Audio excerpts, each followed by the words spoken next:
Adik aku terkejut, dia kena bayar 1.7 million sedangkan dia beli harga rumah tu 330,000 saja. Jadi orang kaya ke adik aku ni?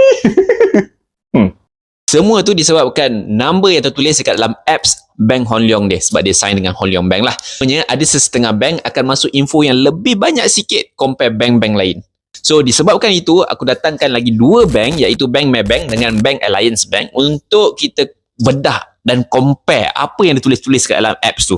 First, kita akan bagi dengan nama produk tu dengan monthly installment. Aku rasa yang ni tak payah explain lebih banyak sebab semua orang dah tahu. Buka je apps nak tahu berapa monthly installment. Dengan nama tu pun tak ambil tahu sangat. Cuma beza Islamic dengan konvensional yang dari segi konsep. Yang kedua dari segi ceiling interest. Yang ketiga adalah penalty lewat bayar. Yang keempat adalah lock-in period. Dan yang lebih-lebih lagi tu, itu sendiri study lah.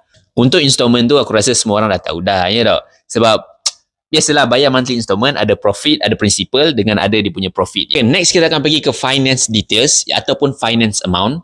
Yang ini dia nak bagi tahu adalah berapa amount waktu kita sign hari tu. Let's say lah kalau katakan hari tu sign adalah 330,000. So dekat situ amount tu akan tulis 330,000. Amount ini juga akan berkait rapat dengan insurans yang kita akan ambil ataupun MRTT, MLTT yang kita ambil tu.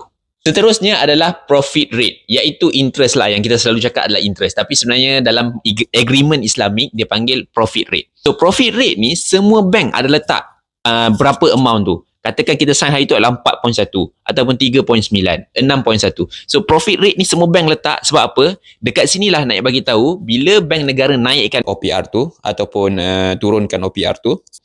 So bank pun akan naikkan juga. So amount dekat situ pun akan naik.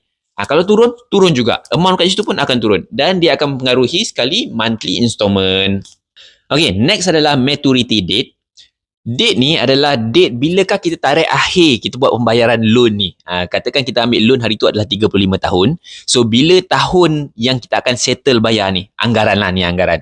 Sebab kalau kita bayar lebih, macam advance payment, dia akan lebih cepat lah untuk habis pembayaran tu.